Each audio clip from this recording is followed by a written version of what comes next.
Este es Comala Podcast, un espacio donde las letras y la imagen tienen voz. Comala es el lugar donde las voces se reúnen a contar historias. Acompáñennos. Hola y bienvenidos a la tercera temporada de Comala Podcast. Estoy muy feliz y muy contenta porque el día de hoy pues iniciamos y estrenamos temporada, y el recibimiento de esta segunda temporada o las críticas de esta segunda temporada han sido maravillosas.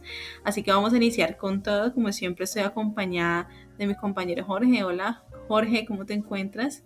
Hola Carol, estoy muy bien, muy contento, muy emocionado porque como tú dices, iniciamos esta nueva temporada que viene repleta de sorpresas, repleta de cosas nuevas, de colaboraciones de gente muy interesante, de colaboraciones de nuestros escuchas, pero eso le vamos a hablar ahorita más ratico. Y bien, iniciando una nueva temporada, Carol, recapitulo todo lo que ha sido el proceso de Comala Podcast, lo que hemos aprendido, las cosas donde hemos fallado.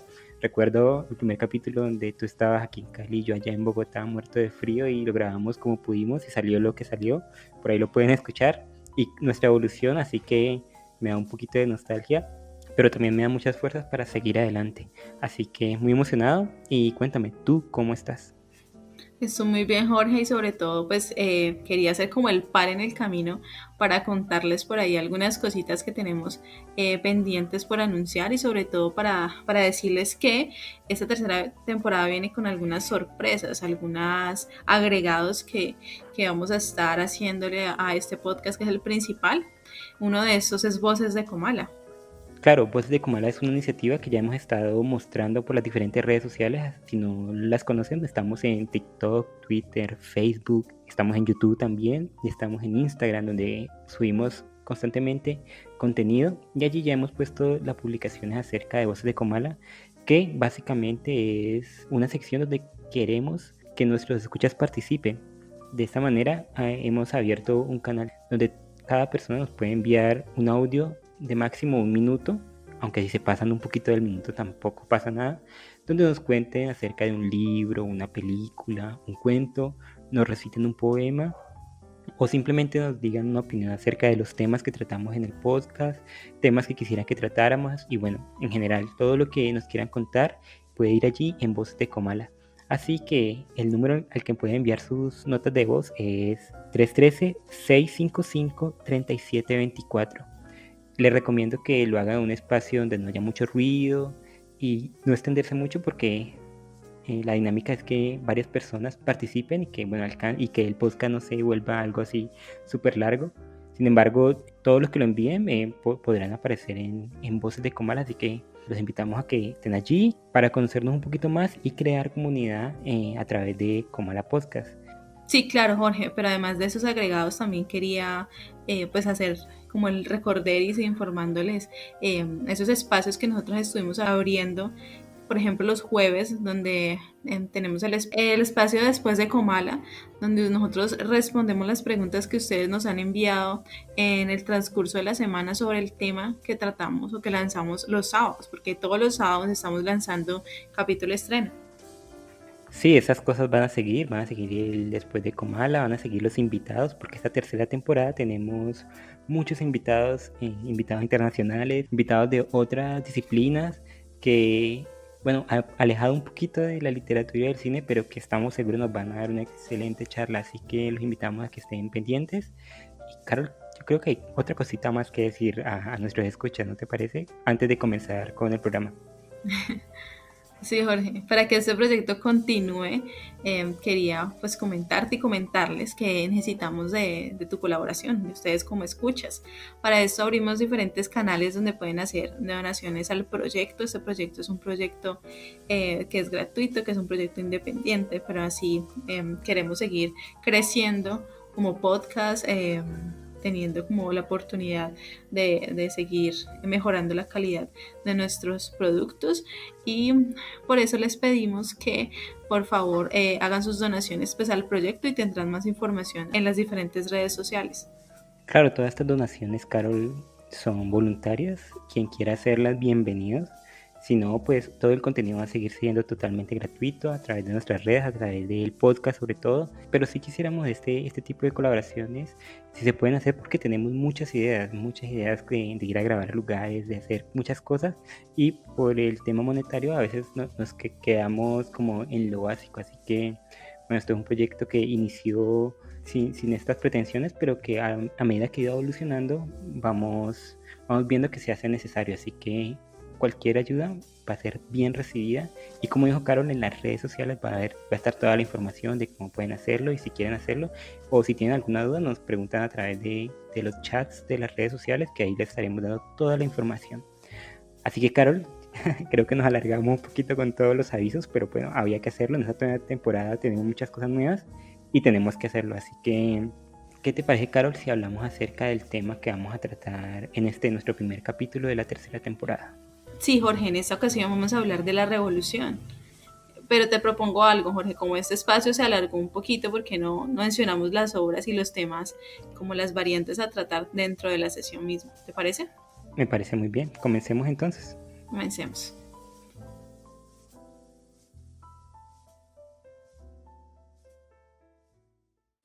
Poesía, cuentos, novela, cómic, todo está aquí en Comala Podcast.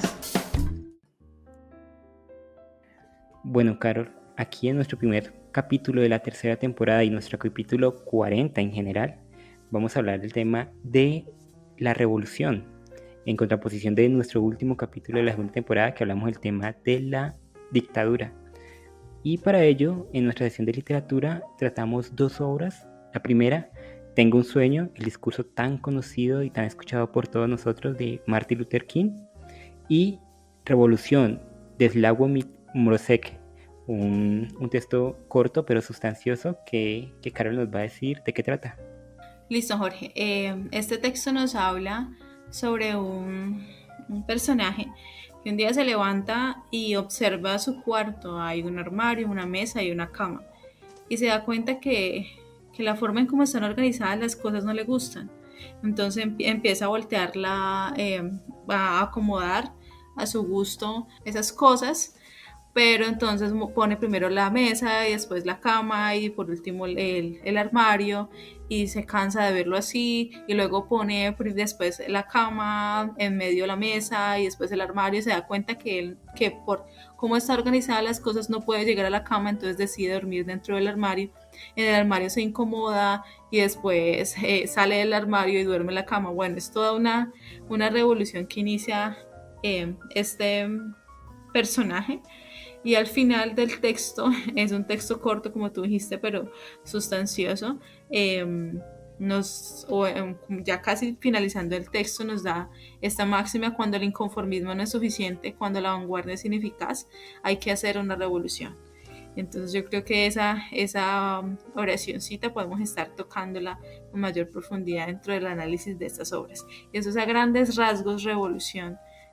Bueno, para este episodio, Carol, y para la sección de literatura, yo traje Tengo un sueño, un discurso de Martin Luther King, que creo que todos conocemos, donde aboga por el pueblo afroamericano en Estados Unidos en la época de los 60, donde habla sobre la libertad individual, sobre los problemas que conlleva en Estados Unidos de esa época el ser de raza negra, de cómo en algún día él aboga porque la comunidad tanto negra como blanca se unan y dejen al lado sus diferencias y caminen a un futuro mejor, sin violencia, sin discriminación, simplemente viéndonos todos como somos realmente, iguales pues, ante Dios, como él dice, porque Martin Luther King era un clero, pero también ante la ley, y que no existen diferencias más allá de por lo que pensamos y no por cómo nos vemos. Tengo un sueño es un discurso que movió muchas fibras en esta época en Estados Unidos y que sigue moviendo fibras hoy en día, que a mí me encanta por todo lo que dice, por cómo lo dice y al fin que quiere llegar. Yo creo que es una forma de revolución un tanto diferente, pero que también va a ser interesante para la charla que vamos a tener hoy. Así que de estas 2 obras, de Tengo un sueño y Revolución, sacamos un tema en común que es: todo orden demanda una revolución. Sí, Jorge, lo que hablábamos de tras de micrófonos es precisamente eso, se tiene como, se muestra como esa tranquilidad, se puede decir, eh, esa aceptación de una realidad en primer momento, donde está ese armario en el lugar donde siempre ha estado, donde está esa cama, esa mesa en el lugar donde siempre ha estado, pero llega la incomodidad de ver de cierta manera, ya mirándolo en el texto de Martin Luther King, esa injusticia, ¿no? Ese cheque sin fondos, como Martin Luther King dice, que le dieron a los afroamericanos y dejándolos como a un lado, ¿no? Como personas de segunda categoría. Entonces eso que estamos acostumbrados a ver que en un momento fue algo normal en esa sociedad, que los blancos estuvieran sobre o tuvieran derechos sobre las personas afro, a pesar de que en el papel decía que esa equidad, esa igualdad existía. Se empieza a mirar esa realidad como algo que no debe ser, como algo que molesta porque no debería estar esa sala o ese cuarto de esa manera, haciendo la comparación con el otro texto. Y ahí es donde nace esa revolución. La revolución aquí en este texto se da a través de la palabra, y la revolución en el texto que yo propuse, titulado Revolución, se da a través de la acción. Entonces me parece pues importante y sobre todo interesante cómo este orden que se ha aceptado en algún momento eh, es un orden que es cuestionable y que conlleva una revolución. Sí, es muy interesante en una parte del discurso del doctor King, donde él habla acerca de Lincoln, que firmó la ley de emancipación de los esclavos, pero él dice, y esto es algo que tenemos que inferir, pero que creo que está ahí en el texto, él dice que si bien las personas negras fueron liberadas, no eran libres, tuvieron que luchar, y en ese contexto, en el momento en que él hace el discurso, tienen que seguir luchando por esa libertad. Ellos en ese momento no son libres, no tienen la misma igualdad ante la ley norteamericana, siguen siendo segregados, siguen siendo apaleados por su etnia, siguen siendo dejados a un lado. Y esto me recuerda, y aquí y no lo tenía listo, pero me recuerda un documental del saxofonista Miles Davis, que es una leyenda del jazz, y en el documental él dice, yo en Estados Unidos, porque él vivió en esta época del discurso de King, yo en Estados Unidos vivía con miedo por ser como soy, por ser de raza negra, y aunque fuera un artista, no, mi seguridad no estaba asegurada. Sin embargo, me fui para París, y allá la gente no me veía como una persona de raza negra, sino como una persona nomás, como debería ser. Para él devolverse de París a Estados Unidos fue algo que le rompió el corazón. Así que vemos estos problemas y vemos cómo está como estipulado que sea así, ¿no? Que la gente de raza negra tiene que ser subyugada, que tiene que sentarse en la parte de atrás de los buses, que tiene que haber baños para gente de raza negra y baños para gente de raza blanca. Bueno, una segregación terrible. Y eso era algo, como dice Carol, que estaba estipulado, que era así, que era lo que la gente creía que era bueno y correcto. Y llega Martin Luther King y dice, no señor, aquí no es así, tenemos que hacer una revolución, pero no una revolución violenta. Y esto es lo que me hace escoger el texto de Martin Luther King, porque él no quiere violencia. Muchos años de violencia se han vivido en luchas a través del tiempo de estas dos fuerzas, y él no quiere más eso. De hecho, en una parte del discurso él dice, no saciemos nuestra sed de libertad tomando de la copa de la amargura y el odio. Siempre debemos conducir nuestra lucha en el elevado plano de la dignidad y la disciplina. No debemos permitir que nuestra protesta creativa degenere en violencia física. Y yo creo que esta es una revolución a la que yo me acoplo, una revolución de las ideas, una revolución que pide a la gente cambiar desde su ser para ayudar al colectivo. Y yo creo que por eso Martin Luther King era una figura tan reconocida, tan importante en su tiempo, y creo que también se relaciona un poquito con lo de revolución, ¿no te parece, Carol? Mira, Jorge, yo estaba pensando en los finales de cada texto, en el texto de revolución, y tengo un sueño, y no quiero ser pesimista. Bueno, voy a citarlos a las dos. Capaces, ese es de Tengo un sueño de Martin Luther King, capaces de apresurar la llegada de este día en que todos los hijos de Dios, hombres negros y hombres blancos, judíos y cristianos, protestantes y católicos serán capaces de unir sus manos y cantar la palabra de un viejo espíritu negro. Por fin somos libres, por fin somos libres. Gracias a Dios Todopoderoso, por fin somos libres. Y mira el de revolución. Ahora la cama está de nuevo aquí, el armario allá y la mesa en medio.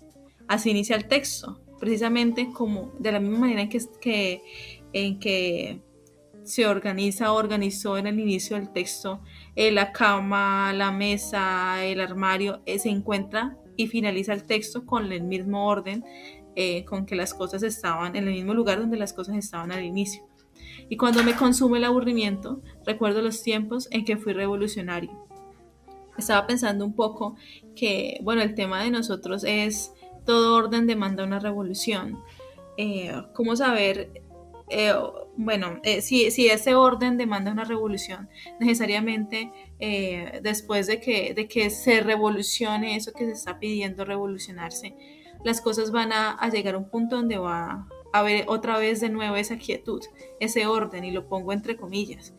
Y es muy triste pensar en que eso que estaba demandando, que estaba pidiendo Martin Luther King, todavía no es una realidad. En este contexto, en el mundo en general, todavía se ve racismo, todavía se ve xenofobia, todavía las personas no entienden que todos somos iguales y que todos tenemos el mismo derecho.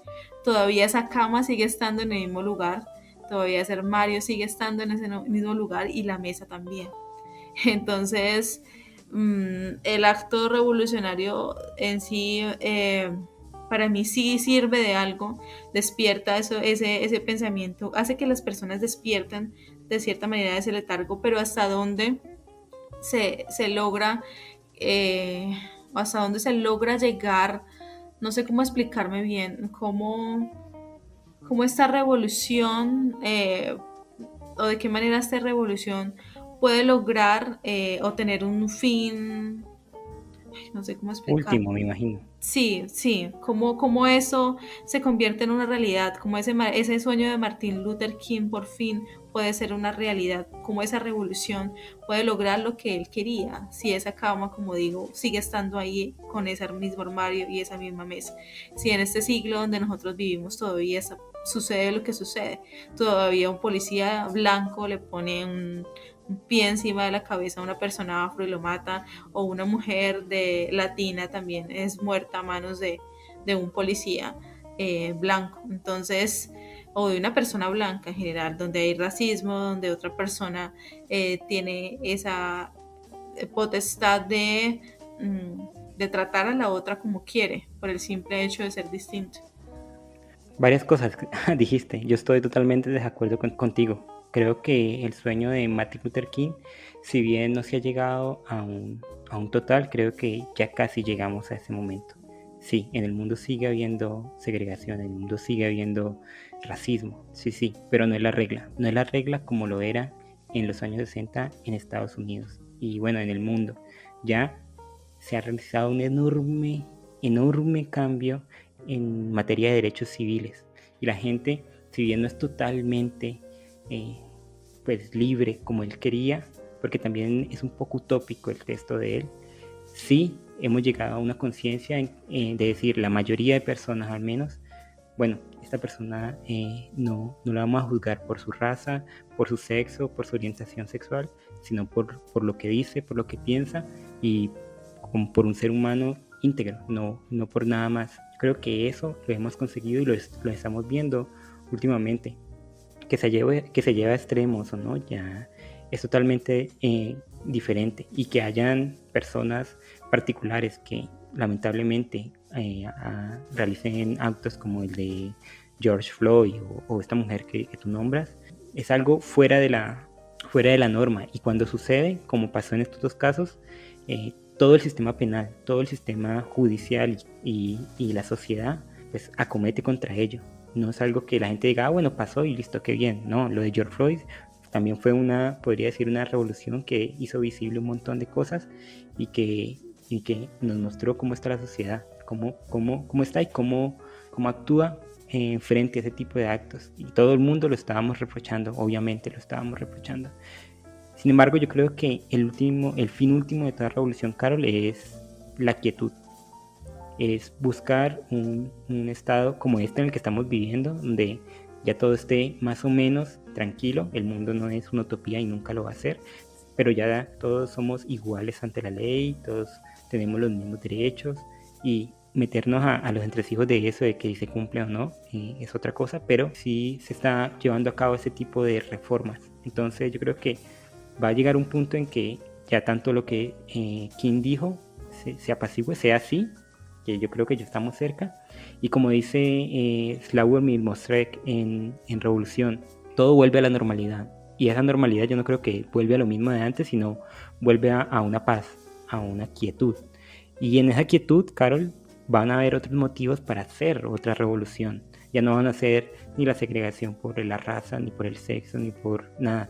Va a ser otro motivo, ya sea, no sé, cualquier otra cosa que ahora se me ocurre, pero van a haber otras causas. Sí, en eso yo estoy de acuerdo y, bueno, yo soy un poquito pesimista con respecto o no sé si es al revés, tú eres muy optimista, con respecto a eso, a que nos acercamos pues a ese convivir donde existe esa equidad. Y claramente, pues eso ya es como una utopía, ¿no? En un mundo donde todos pensamos tan distinto y en un mundo donde todos somos tan diferentes, ¿no? Y sí, esa quietud, obviamente, pues por eso lo puse entre comillas, eso de orden, la palabra, porque al final sí va a haber algo que también demande esa revolución por parte, pues, de todos, ¿no? Va a haber algo que moleste y que merezca o que necesite un cambio entre la sociedad, ya sea para un bien común. Y tal vez no de la sociedad per se, sino del ser humano en particular. Yo creo que lo que Martin Luther King nos quería decir en este discurso, más allá de cambiar la sociedad en sí y demoler todo lo que hay y reconstruir a partir de las ruinas, yo creo que lo que él nos quería decir, y por lo que yo me acoplo a este discurso, es el cambio de pensamiento, Carol. Creo que la mayor revolución que podemos hacer nosotros mismos, ya sea para la sociedad o ya sea para nuestra vida, es una revolución de pensamiento. Si tú eres una persona que procrastina y que no te gusta poner atención a ti mismo y que por lo mismo tienes problemas de autoestima y todo ese círculo vicioso, la revolución que puedes hacer ya no es para cambiar el mundo, sino para cambiarte a ti mismo, y a partir del cambio de ti mismo, del mejoramiento de tu ser, comienza a cambiar la sociedad, al menos el círculo pequeño que conforma tu vida va a cambiar. Yo creo que King nos decía esto, y también Mrozek en Revolución nos dice, se puede cambiar el espacio donde estamos y en algún momento va a llegar una quietud, y esa quietud va a estar bien, porque él al final no dice esta quietud está mal, sino después de todo lo que hice, toda esta revolución de dormir en el armario, volví a donde me gustaba y estoy bien, y volví a dormir y dormí bien. Y yo creo que esa es la mayor revolución que se puede pedir hoy en día. De pronto es como la tranquilidad de saber que se hizo algo para cambiar o para modificar eso que al principio no se gustaba, no se estaba conforme. Pues yo creo que en nuestra vida y en la sociedad y en todo, en los aspectos de nosotros, van a haber cosas en las que no estemos conformes. Por ejemplo, hay gente que está metida en su trabajo y dice yo quiero otra vida, quiero, no sé, viajar, quiero ser independiente y no quiero estar en una oficina, y no hace nada para cambiarlo, no revoluciona su vida. Y esto lo vamos a ver con mayor detenimiento en las películas que tratamos hoy. Así que, ¿qué te parece, Carol, si nos vamos directamente a la sección de cine? Dale, Jorge, me parece genial. Vamos para allá.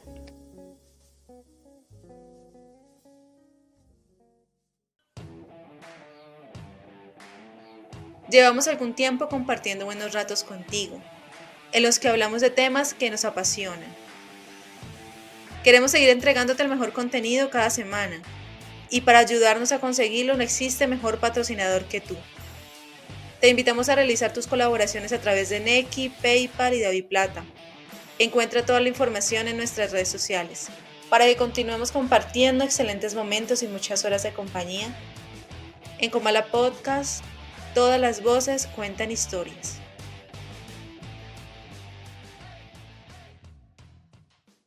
Películas, series, cortometrajes, videos musicales, todo está aquí en Comala Podcast. Venimos hablando entonces del tema de la revolución. En este espacio de cine vamos a tratar dos obras. La primera es una película, Brasil, de Terry Gilliam, y la segunda es un documental. Es un documental que se llama Winter of Fire, de Evgeny Afinetsky. ¿Empiezas tú, Jorge? Bueno, Caro, en Brasil de Terry Gilliam nos encontramos ante una distopía, un mundo oscuro, gris, totalmente burocratizado, donde se aliena al individuo, donde se busca el colectivismo, mejor dicho, un régimen totalitario en su más pura definición. En este lugar se encuentra Sam Lowry, interpretado por Jonathan Pryce, que es un funcionario más dentro del sistema. Sin embargo, un día ocurre un error y por ese error muere un hombre. Sam tiene que ir a avisarle a la viuda que su esposo ha muerto y devolverle un dinero que le han cobrado injustamente al hombre que murió. Sin embargo, este hecho lo hace recapacitar acerca de todo lo que está haciendo en esa sociedad, y más cuando encuentra a una mujer, a Jill, que por alguna cosa de la película ella se le aparece en los sueños y él descubre que es ella, y entonces toda la película es como una búsqueda de él hacia la mujer. Él la busca, luego la encuentra, y esto se convierte como una especie de revolución, saliendo del sistema donde está metido, siendo perseguido por este mismo sistema, por la gente que lo quería, que eran sus amigos, siendo perseguido por ellos, y al final pues siendo capturado y torturado. Con muchas reminiscencias de 1984 de Orwell, esta película es realmente una obra maestra de la ciencia ficción, de la distopía, y es de la cual vamos a hablar aquí junto a Winter on Fire de Evgeny Afinetsky. Listo, entonces en Winter of Fire es un documental, como lo dije con anterioridad, donde nos cuenta precisamente esa revolución de los ucranianos. Esa revolución duró 93 días consecutivos desde el 21 de noviembre de 2013 hasta el 23 de febrero de 2014. Inició como una protesta estudiantil, una protesta pacífica estudiantil en contra de la decisión del presidente de no firmar el ingreso de Ucrania a la Unión Europea. Estas protestas fueron reprimidas de manera violenta, donde los policías salieron a matar a los protestantes, donde hubo francotiradores, donde se quemaron edificios, y esto detonó pues en un descontento social, uniéndose así padres de familia, profesores, estudiantes, obreros, sacerdotes y hasta exmilitares. Todas estas personas que eran del común se unieron buscando pues este fin, y este es a grandes rasgos Winter of Fire. Y para este espacio sacamos como un tema, el cual es ¿quiénes hacen la revolución? Es una pregunta, ¿quiénes hacen la revolución? Sí, Caroline, yo creo que al ver estas dos obras cinematográficas, todo el mundo se pregunta eso: ¿quién hace la revolución? Realmente, ¿quiénes son los que conforman la revolución? Y si nos basamos en Winter on Fire en Brasil, nos damos cuenta que es la gente del común. Sam Lowry, el protagonista de Brasil, es la persona más anodina en el mundo de la película. Es alguien que le gusta estar dentro de la burocracia, que le gusta estar en un puesto acomodado, que no le interesa subir de nivel, sino estar donde ha estado siempre, donde conoce a la gente, donde conoce el trabajo. No quiere avanzar, simplemente quiere hacer su trabajo, volver a su casa, dormir, comer y seguir en la rutina diaria una y otra vez. Y uno pensaría, este personaje no puede hacer la revolución. ¿Cómo va a hacer la revolución, Carol? Pero si nos podemos dar cuenta, Sam Lowry somos todos nosotros. Los que estamos sumergidos en una rutina, ir al trabajo, nuestros amigos, nuestra familia, nuestra pareja, los hijos, volver a la casa, dormir, ver una película, sin más pretensiones que vivir nuestra vida. No estoy diciendo que sea bueno o malo. Sam Lowry, como cada uno de nosotros, vive su vida de la manera más común y normal del mundo. Sin embargo, pasa algo. En él es que tiene un sueño, que él se ve con alas y como libre, un sueño donde es solamente en ese sueño él es libre, donde encuentra esta mujer hermosa de la cual se enamora y después que encuentra en la realidad y que lo hace ir en contra del sistema. Ahí está el chispazo. La gente de Winter on Fire, la gente de Ucrania, también vivía una buena vida, también sin muchas pretensiones, normal, como cualquier sociedad, y de repente en una votación en que el Congreso no aceptó entrar a la Unión Europea, esa fue la chispa que desencadenó todo.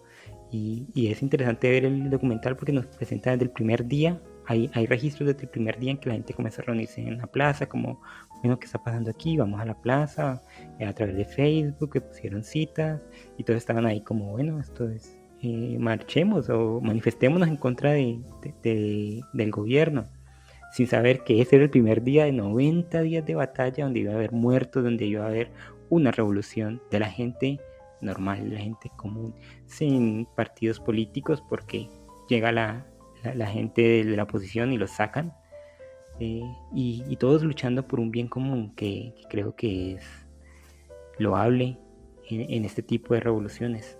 Sí, Jorge, a mí me llamó la atención que cuando llega este señor de la oposición, ellos dicen, no queremos más de lo mismo, no queremos que nos sigan mintiendo, porque saben que se están aprovechando del momento y ellos, como tú dijiste, no querían ni partidos políticos ni que nadie más, sino la gente del común que estaba luchando por eso, fueran los protagonistas. Y hablando de eso, Jorge, tratando como de unir, de responder esa pregunta, ¿quiénes hacen la revolución? Con claridad, pues como tú dijiste, y como lo vuelvo a decir, es la gente del común. Mira que esta revolución aparece como algo muy pequeño en Brasil, es como una simple mosca que cae a un papel y con esa mosca se cambia de una T a una B, si no estoy mal, y por ende cogen a persona equivocada y le dan muertes a esa persona equivocada. Y así mismo surge en Winter of Fire, con un puñado de personas que parecen o que son insignificantes ante un estado tan grande como ese, y esas personas son las encargadas de modificar de iniciar esa revolución, como pasa también con esa mosca. Esa revolución inicia cuando esta mosca cae y cambia el apellido de este personaje, cuando el personaje principal se da cuenta de las injusticias y empieza como una especie de investigación, eh, buscando también solventar eso que el Estado, que se supone que en teoría funciona de manera perfecta, pero en la práctica comete errores también por su falta de humanidad. Y eso mismo sucede en Ucrania, o sucedió en Ucrania, o sigue sucediendo en los diferentes países. Ese Estado que se supone que está velando por el bienestar de todos comete errores, y esos errores que no quiere aceptar, se lo hacen ver unos particulares, y es a través de la lucha de la unión entre personas del común que se hace ese cambio. Sí, mira que ahorita en la sección de literatura hablábamos de la importancia del individuo, la importancia de de las responsabilidades individuales. Y es que yo creo que las revoluciones se hacen cuando cada uno de nosotros toma las riendas de nuestra vida, cuando combatimos por lo que queremos. Y en Brasil es un caso interesante en la película de Terry Gilliam, porque si bien el protagonista termina luchando contra la sociedad en la que se encuentra, como dije al principio, él estaba feliz allí, si no es por este cambio del que habla Carol en lo de la mosca que cambia y le cambia el nombre a una persona, y en vez de capturar a uno capturan al otro y lo matan. Si no es por esto y porque él tiene él tiene literalmente un sueño que quiere alcanzar, y es encontrarse con esta mujer, y de repente se la encuentra cuando va a hablar con la viuda del primer hombre. Si no es por eso, yo creo que él sigue en su vida cotidiana sin preocuparse por nada, porque de cierta medida él entiende lo que está haciendo su sociedad, su gobierno. Él entiende y comulga con eso, porque pues ha vivido y sabe lo que está pasando, y no le importaba hasta que llega el detonante. que si bien es la muerte de este hombre, también es la mujer, esta mujer que en sus sueños es como esa meta inalcanzable, porque él siempre la ve y ella está volando y está lejos y él quiere alcanzarla, y aunque tiene alas no puede alcanzarla, y en sus sueños se encuentra un samurái gigante y con el que tiene que luchar y nunca la alcanza, pero en la realidad puede alcanzarla, y al alcanzarla encuentra su libertad a través de esa responsabilidad individual de la que estoy hablando. Es que también lo vemos en Winter on Fire. Cada una de estas personas que salió ese día a pedir por sus derechos, conformó el grupo de lucha. Y es que, Carol, un pueblo gobierna cuando tiene conciencia y valor de reclamar sus derechos. Y es así como vimos en Winter on Fire, cada una de esas personas se unió y no claudicó, que es lo mejor, que es lo que a mí me parece más loco en todo esto de la revolución de Ucrania. Que estas personas, aunque con frío, porque en Ucrania cuando hace frío, dándoles tiros en contra de la policía armada, en contra de gente que estaba infiltrada y que los estaba matando, en contra de todo eso, y solo agarrándose de un ideal, salieron adelante. Lo que me parece supremamente loable, supremamente sorprendente. ¿No te parece? Sí, Jorge, mira que aquí tengo una cita de Terry Gilliam a propósito de lo que dijiste. Siempre he tenido la necesidad de ver qué hay más allá, qué hay al girar la esquina. El mundo trata de decirte, eso es lo que hay y no te aventures más lejos, porque ahí afuera hay monstruos, pero yo quiero ver esos monstruos. Y mira que lo mismo pasa en ambas, en tanto la película como en el documental. Brasil es una película que transmite una sensación de claustrofobia. A pesar de que nosotros veamos espacios entre comillas abiertos, en realidad todo parece estar cerrado. De hecho, estoy recordando, ni siquiera hay parques, Jorge, si me ayudas a acordarme, no hay parques. Todos son grandes estructuras. Edificios de oficinas, todo eso. Sí, todo es muy cerrado. Y son los terroristas, y pongo terroristas entre comillas, los que derrumban esos muros. Abren el espacio donde se derrumba todo eso que no permite al individuo salir de ese lugar, sino simplemente estar caminando como una ratita siempre por el mismo lugar. Y lo mismo sucede con el documental. Hay una parte donde los policías tienen como un sitio estratégico, están subidos encima de un puente, y los manifestantes pues tienen los de perder. En esta situación aprovechan esa situación que se ve como tan tensa y tan irreal de poder lograr lo que buscan, que es tener una situación estratégica, un sitio estratégico, y aprovechan eso y queman unas llantas, y con esas llantas les quitan visibilidad a la policía y pueden logran otra vez tomar ese sitio estratégico.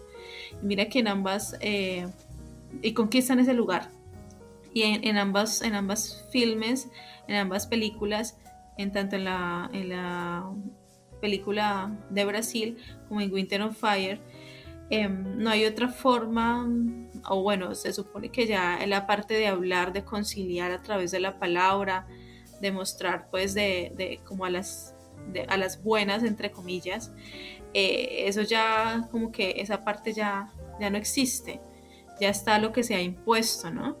Y la única manera de luchar contra esas grandes estructuras, al menos en Brasil, bueno, también en Winter on Fire, es a través de esa posición, pero esa posición se ve ya mediada por la violencia. Sí, yo creo que la violencia en ambas obras también es un tema muy interesante, sobre todo como los que tienen el poder en Winter on Fire, el gobierno de Ucrania, incluso crean leyes que prohíben a los manifestantes llevar, por ejemplo, cascos, que usaban cascos como de bicicleta, de patinaje, pues los que hubieran de construcción para que no les dieran con las porras en la cabeza y los dejaran tirados en el suelo. Usaban eso. Ellos también usaban unos palos como para protegerse de las autoridades. Lo prohibieron me da risa porque no se reúnen en Ucrania en ese momento, no se reunieron como para salvar la situación y llegar a un acuerdo, sino para crear estas leyes más represivas, y debido a esto y gracias a ello, mucha más gente se reunió a los manifestantes. Y recuerdo una escena del documental donde la plaza donde ellos siempre se reúnen estaba llena, pero después de estas leyes se llenó todos los lugares que estaban alrededor, y yo como que, genial, genial, porque la gente vio y se dio cuenta de lo que le estaban haciendo.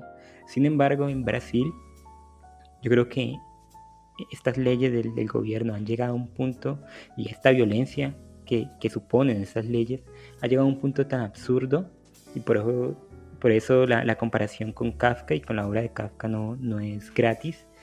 Esta obra se parece mucho al proceso de Kafka, donde un hombre tiene que ir a ver por qué lo están procesando, pero siempre es entrar en una oficina tras otra oficina, en un juzgado tras otro juzgado, una burocracia sin fin. Metamorfosis también.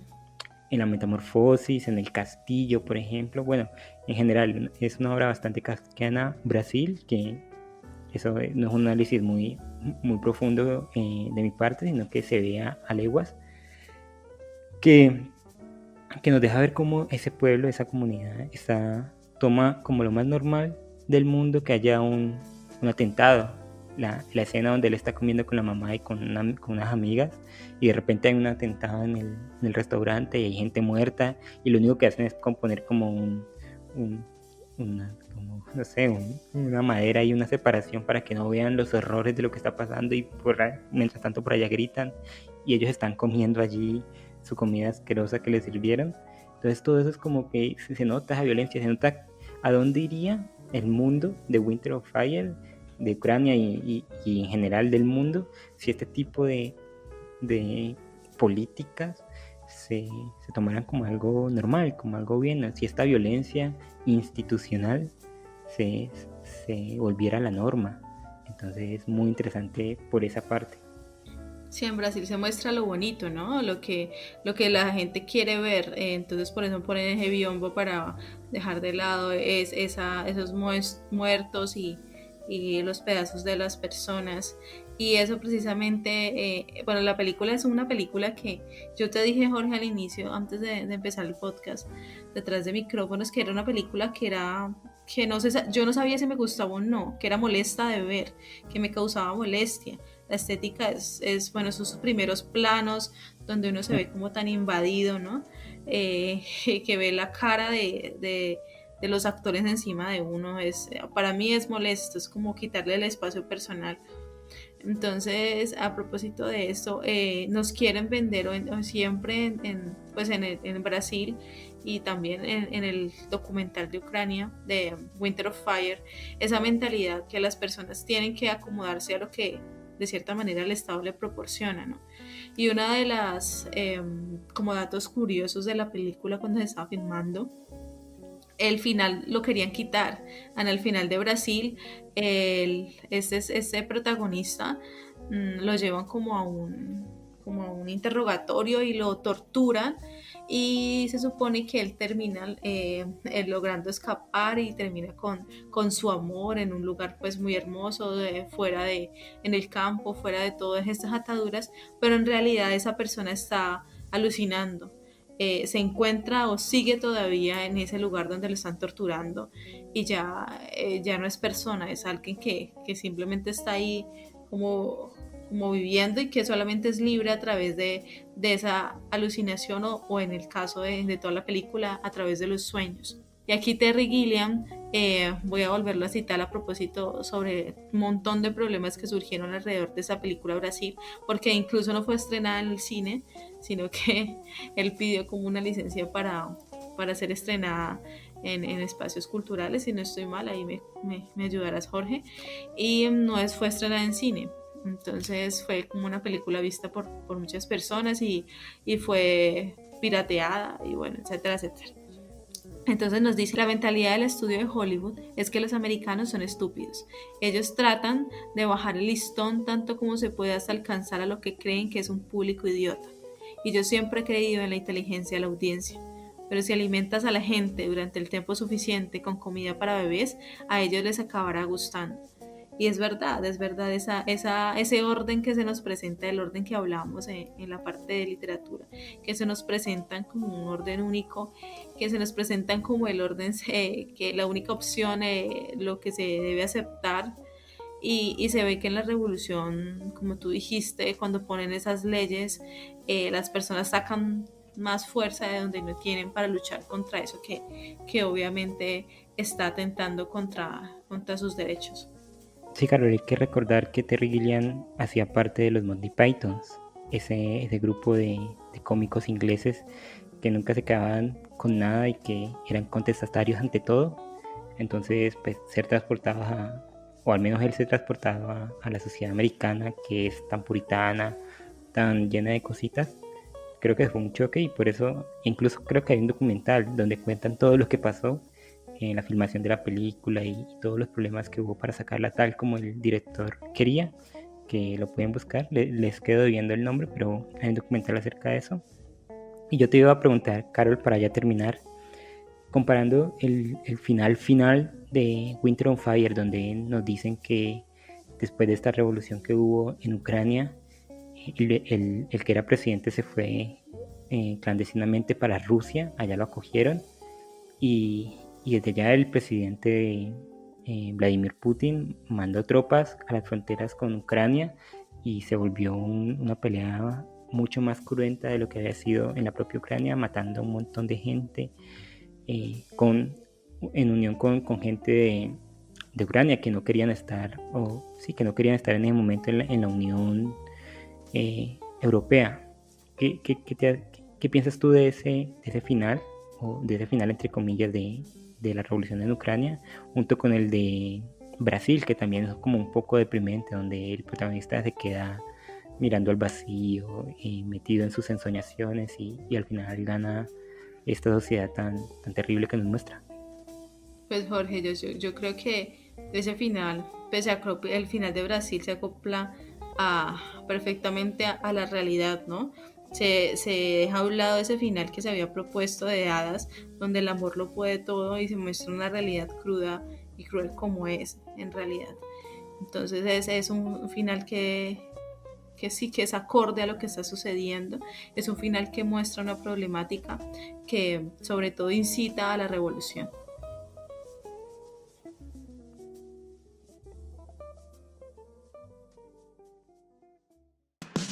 Hechos curiosos, notas sobre cultura, sociedad.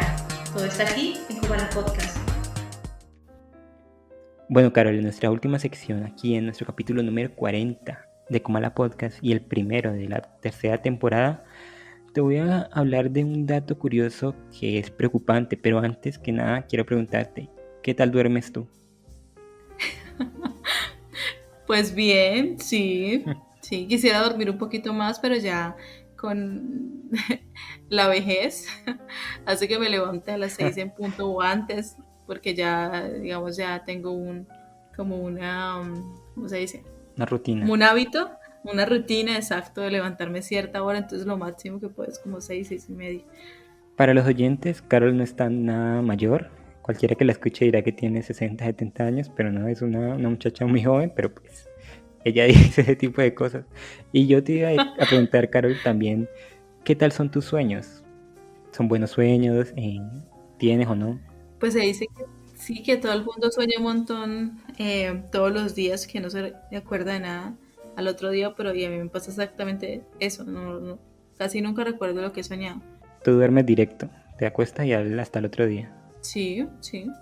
Pues mira, igual de pronto eres una buena candidata para tener publicidad en tus sueños. ¿Qué te parece?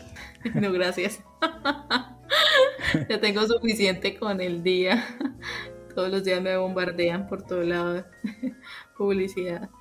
Eso sí es verdad. Pues mira, hay unos científicos que están muy preocupados y que lanzan una advertencia muy severa porque algunas empresas quieren orientar los sueños de los consumidores y comenzar a que los productos aparezcan en ellos. Y aunque parezca algo de ciencia ficción y de fantasía, no es así. Voy a leer la noticia a la que me refiero. Mediante una carta firmada por 40 investigadores, han firmado una petición a legisladores para la regulación de la incubación de sueños dirigidos, o por sus siglas en inglés TDI. En esta se advierte que las corporaciones están intentando diseñar los sueños de potenciales clientes. Algunas de las cosas que dicen estos investigadores son: la publicidad TDI no es un truco divertido, sino una pendiente resbaladiza con consecuencias reales. Plantar sueños en la mente de las personas con el fin de vender productos sin mencionar las sustancias adictivas plantea importantes cuestiones éticas. Nuestros sueños no pueden convertirse en otro campo de juego para los anunciantes corporativos. En la carta se cita el ejemplo de un caso, Carol. La empresa de las cervezas Coors, Blue Moon y Miller, que han utilizado TDI para publicar los sueños de las personas en los días previos al Super Bowl. En estas pruebas consisten en que ellos les muestran un video inductor de sueño a ciertas personas que contienen imágenes y sonidos de cascadas, montañas y de las cervezas Coors antes de irse a dormir. Pues una vez se duermen, estas imágenes se proyectan en su subconsciente y sueñan con estos productos. A cambio de enviar el video a un amigo, los participantes de la prueba también recibían un paquete de 12 Coors gratis. Entonces, de momento se está esperando a ver cómo se regulariza esto, pero la cuestión aquí es, Carol, ¿qué te parece esto de las publicidades en tus sueños?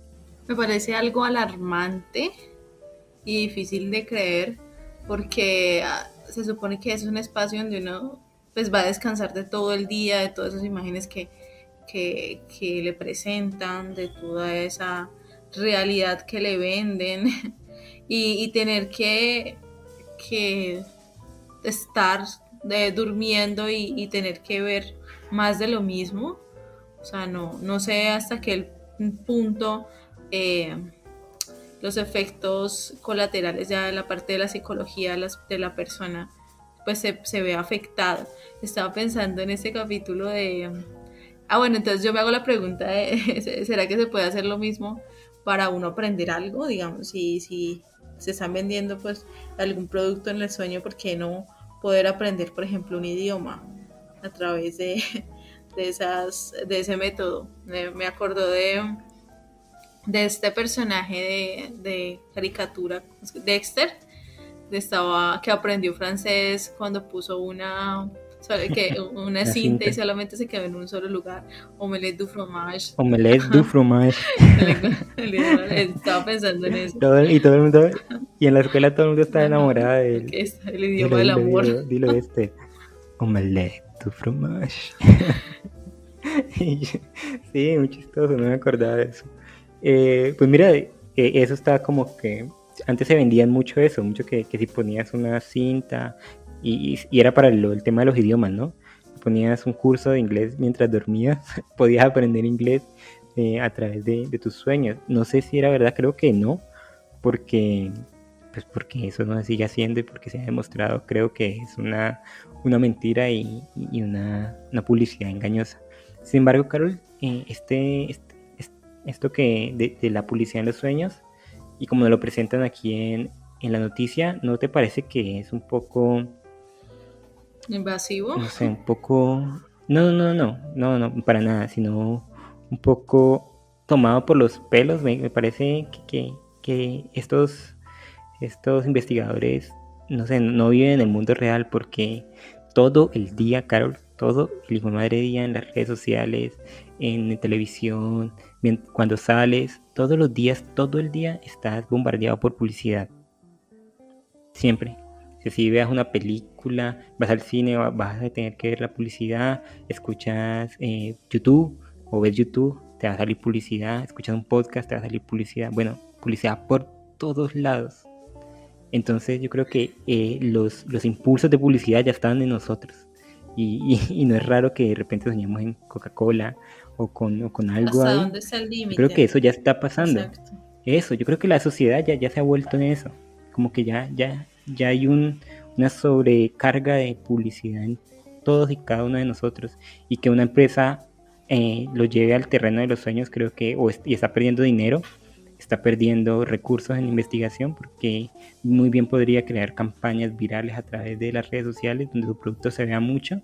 Y esto lo digo porque muchas personas, la gran mayoría de personas hoy en día, se duermen con el celular en la mano y lo último que ven es el celular o las redes sociales haciendo scroll hacia abajo y mirando la publicidad que aparece ahí. Y no es raro que de repente aparezca algo de lo que ha visto en los sueños. Así que, no sé, esta alarma que mandan los investigadores me parece que más que a ese punto en específico de ese caso, pues deberían mandarlo a la sociedad en sí, ¿no? ¿No te parece que ya estamos muy cargados de publicidad todo el día, todos los días?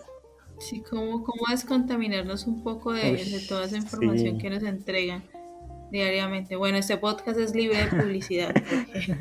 Eso es una muy por buena ahora. noticia por ahora. Esperemos Esperemos que... que siga así. Pero eso sí, no nos vamos a meter en los sueños de nadie, entonces eso es Pues si quieren también una buena... encontrarme en los sueños diciendo omelette du fromage, pues se los permito. Lo que yo digo es que hemos llegado a un punto como que estamos tan saturados de publicidad que ya la aceptamos, como la gente de Brasil, de la película, que ya acepta que es normal las cosas y le importa no le importa si explota al lado de ellos una bomba, pues es normal, no pasa nada, ya como que la publicidad la tenemos tan interiorizada que pues, y yo por lo menos yo, sí me encuentro demasiado saturado de eso y lo que hago, y es un consejo para la gente que quiera librarse un poquito de eso, es irme para el campo. Y en la ciudad dejo computador, dejo celular, y me llevo un libro y me voy para el campo y allá me descontamino de tanta cosa y realmente sirve. Sí, Jorge, regresar a lo iniciar, al campo, a la vida, sí, yo también abogo por eso, tú sabes que mi sueño es regresar ahí, y bueno, un sueño todo de sembrar y todo el cuento. Además, Mm. compartimos ese gusto de cierta manera por la soledad, entonces, sí, es una muy buena opción. Yo creo que en cierta medida que como con gente como tú y como yo también, que duerme tan profundamente y no tiene sueños, también se está librando un poquito de esto, ¿no te parece? Sí, pero como soñamos y no nos acordamos de lo que soñamos. De pronto sueñas con Coca-Cola, con De la pronto sueño con, cerveza, no creo que de pronto con cerveza, con Coca-Cola no. con marcas de vino. Eso sí. No, o con las publicidades raras que aparecen en Instagram, que como tenemos el perfil de Comala, mantenemos en Instagram y a veces nos salen publicidades rarísimas de cursos, de yo no sé qué, griego. La otra vez me pareció un curso de griego y yo como que, curso de griego. Pero bueno, tal vez se aparezca eso en nuestro sueño y yo espero que no. Y como tú dices, volver a lo primordial puede ser la opción más sabia para librarnos de esta sociedad de hiperconsumo en la que estamos. Sí. Y hasta aquí este capítulo, el primer capítulo de la tercera temporada de Comala Podcast. Muy contento, muy feliz por regresar, como lo dije al inicio. Nos faltaba un poquito de grasa, ¿no te parece, Carol? Tuvimos como algunos problemas al inicio y todo, pero retomamos. Sí, creo que ya tanto trabajo de pues la otra parte, donde tenemos que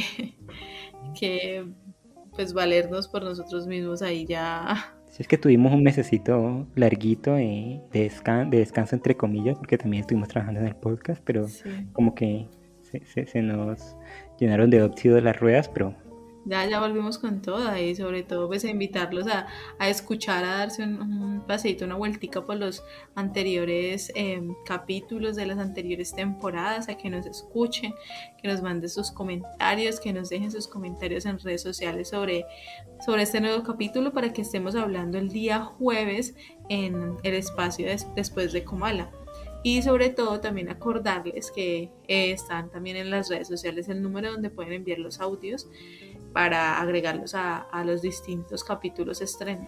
sí, queremos que Voces de Comala se convierta en una sección recurrente en nuestro podcast y porque queremos escucharlos, saber qué piensan, saber lo que piensan acerca de lo que decimos, tal vez lo que hablamos nosotros no les gusta y que tienen su propio punto de vista, aquí será bienvenido, o sus recomendaciones de obras y etcétera. Así que los invitamos a que den sus audios. Al inicio del capítulo está el número y en las redes sociales también está el número donde pueden mandar las notas de voz por WhatsApp. Así que bienvenidos todas las opiniones, bienvenidos todos los puntos de vista. Aquí no se censuran, ¿no? Es abierto a lo que quieran decir. Muchas gracias por escucharnos Muchas gracias por estar con nosotros, muchas gracias a Carol por estar. Y hagamos la revolución también, que estamos hablando del tema que tú dijiste que también está esa otra parte donde las personas también tienen su punto de vista y claro que sí, hay que abrir este espacio, pues está abierto para que ustedes también hablen y nos traigan o nos presenten textos nuevos, películas que les guste o les apasione, poemas, bueno, lo que sea, que puede ser parte pues de este espacio. Gracias a ti, Jorge, por acompañarme el día de hoy, por acompañarnos y pues los invito a seguirnos en las distintas redes. Estamos en YouTube, en iVoox, en Spotify, en Instagram, TikTok. Entonces por ahí estamos subiendo Twitter, estamos subiendo contenido distinto a las diferentes redes sociales. Nos vemos en el segundo capítulo ya de esta tercera temporada.